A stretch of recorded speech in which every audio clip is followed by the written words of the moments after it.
안녕하세요. 저는 회사 다니는 41세 싱글 남자입니다. 이제는 신들 남의 것이 아니라 노총각으로 보입니다. 40대가 되면서 배도 좀 나오고 흰 머리도 많이 늘었으니까요. 아버지는 대학생 때 교통사고로 일찍 돌아가셨습니다. 그래서 동생이 잠기기 전까지는 어머니와 제 살 어린 남동생과 함께 살았습니다. 몇 년 전 동생이 만나는 여자가 있다며 집에 데려와 소개를 시켜주었고 그해 가을에 동생은 결혼했습니다. 동생과 결혼한 재수씨는 자세한 이유는 모르지만 어렸을 때부터 고아원에서 자랐으며 성인이 되면서 독립해서 혼자 살았다고 합니다. 그래서 정확한 태어난 날과 시간도 모른다고 합니다. 그런 아픔과 과거가 있는 사람이었지만 구김살 없이 밝은 성격에 애교도 많은 여자였습니다. 게다가 결혼하면 분가해서 쉴 줄 알았는데 어머니도 생기고 오빠도 생긴다면서 저희 집에서 같이 살기를 원했습니다. 그래서 약 1년 정도 같이 살았습니다. 하지만 오랜 채널을 엄마와 남자 형제들이 살았던 게 익숙해서 그런지 알게 모르게 처한 상황들이 생기기 시작했습니다. 같이 살기에는 집도 좋고 언젠간 태어날 조카를 생각하면 제가 독립하는 게 맞겠다고 생각했습니다. 그래서 회사 근처 아파트로 독립했습니다. 동생에게 미안하다고 여러 번 말씀드렸지만 이사간 집이 어머니 집과 멀지도 않고 회사와 가까워서 더 좋아졌습니다. 그렇게 잘 지내고 있던 중 어느 날부터 동생의 결혼 생활이 힘들다는 이유로 가끔씩 집으로 찾아와 고민 상담을 하는 것이었습니다. 결혼도 못 해본 제가 동생의 고충을 잘 이해하고 있기 때문에 결국 답답해 하다가 술을 마시고 자고 가곤 했습니다. 그때까지만 해도 서로 다른 삶을 살던 사람들이 만나 부부라는 연을 맺고 사는 것인데 안 맞는 부분도 있고 그러다 보면 당연히 싸움도 있는 것이 자연스러운 것이라고 생각했습니다. 그래서 크게 대수롭지 않게 동생의 말을 흘려보내면서 술 친구만 해주었습니다. 게다가 재수씨의 성격이 밝고 애교도 많고 사람들에게 잘하는 타입이라서 다소 까칠한 성격의 동생 때문에 오히려 재수씨가 힘들어할까봐 걱정이 되었습니다. 그래서 동생이 찾아오면 며칠 후에는 집에만 있는 재수씨를 불려서 맛있는 밥도 사주면서 재수씨 이야기도 들어주고 비싸진 않지만 소물이 나오는 한 벌씩 싸주곤 했습니다. 그러던 어느 날 평일 낮에 회사에서 일하고 있을 때 떨리는 목소리로 어머니께 전화가 왔습니다. 외출했다가 집에 들어왔는데 집에서 동생과 재수씨가 엄청나게 치고받으며 싸우고 있다면서 아무래도 제가 와서 말려야 될 것 같다고 하셨습니다.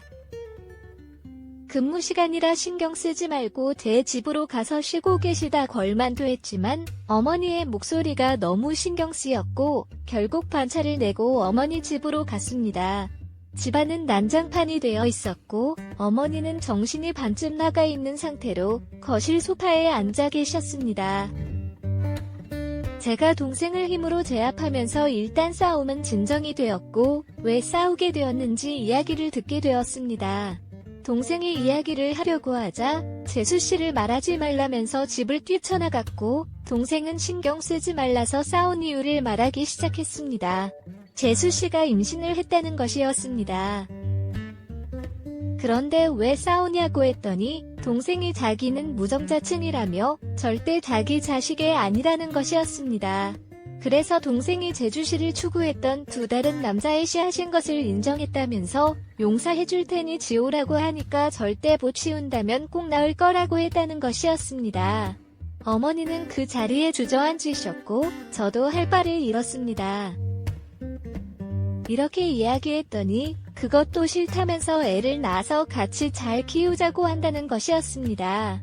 그러면서 재수씨는 남편의 애를 못한 상황이라고 해서 자기까지 자식 없이 살아야 되는 건 아니지 않냐면서 빠졌다는 것이었습니다. 그날은 그렇게 한바탕 소동이 났고 어머니와 동생은 저희 집으로 갔습니다.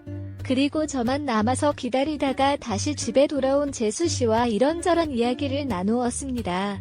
어떻게 된 것인지 질문하는 재수씨의 입으로 그 사실을 듣고 싶었습니다. 처음에는 이야기를 안 해줄 것처럼 강하게 저보호가라며 소리쳤지만 시간이 지나면서 같이 자연스럽게 이야기를 나누게 되었습니다. 재수 씨는 사랑하는 동생과 서로 닮은 아이를 낳고 행복하게 살아가는 게 목표였다고 하였습니다. 그런데 동생의 아이를 못 갖게 되었다고 하였을 때는 정말 세상이 무너지는 것 같았다고 하였습니다. 몇 번이고 포기하고 상황을 인정하고 싶었지만 아이에 대한 미련은 멈추지 않았다고 하였습니다. 그 밖의 이야기들을 쭉 듣던 중에 재수 씨가 어렸을 때부터 고아원에서 혼자 자랐다는 것을 잊고 있었습니다. 왜 자식에 집착을 하는지 조금은 이해가 되었습니다. 그래도 남편인 동생과 상의를 해봤어야 되지 않냐고 물었지만 제가 동생이었으면 이런 상황을 제안했다면 동해줄 수 있냐고 역으로 물었습니다. 묻더군요. 저는 아무 말도 할 수 없었습니다. 어쨌든 그래서 다른 남자를 만나서 사귀거나 바람을 피운 것이 아니라 인터넷으로 임신을 도와주는 남자를 만나서 몇 번 관계를 가졌고 그렇게 임신을 하게 되었다고 하였습니다. 저희 어머니도 손주를 기다리셨을 때 재수 씨 역시도 아기를 원했는데 동생은 가질 수 없고 결국 다른 남자의 아이를 받아야 되는 상황인데 무조건 안 된다고 하고 이혼하자고만 하니 속상하다고 하였습니다. 가족이 아닌 모르는 사람의 씨앗이라서 문제가 된다면 아주버님인 제게 씨앗을 받았으면 되는 거냐고 묻더군요. 그 이야기를 밖에서 듣고 있었는지 동생이 들어오면서 차라리 형한테 씨앗을 받아서 임신을 하지 그랬냐면서 또다시 화를 내는 것이었습니다. 재주씨도 답답하고 화가 많이 났는지 그럼 다 정리하고 와서 저한테 씨앗을 받아서 임신해도 되냐고 동생한테 물었고 동생은 차라리 그렇게 하라며 소리쳤습니다. 재수씨는 씩씩하게 방에 들어가서 꽃가방을 싸기 시작했습니다. 당장 병원 가서 정리를 하고 제 집에 들어가서 제 씨앗을 받아 임신할 때까지 같이 살겠다는 것이었습니다. 동생은 차라리 크게 좋다면서 내가 해줄 수 있지라고 묻는데 저는 도대체 이 문제가 왜 이렇게 흘려가는지 도저히 이해가 되지 않았습니다. 그렇게 한참을 실랑이를 한 후 어느 순간 재수씨는 저희 집에 와 있고 동생은 어머니를 모시고 가로 돌아갔습니다. 재수씨한테 며칠 쉬면서 마음도 진정하고 동생이랑 잘 이야기해보라고 하였더니 동생을 잘 모르는 것 같다며 저 말은 진심이라고 하였습니다. 그러면서 그날부터 합을 맞춰보자면서 씻고 나와서는 제 침대에 누워 있었습니다. 그렇게 제 집에서 지낸 지 일주일 정도가 되었습니다. 어떻게 해야 될까요?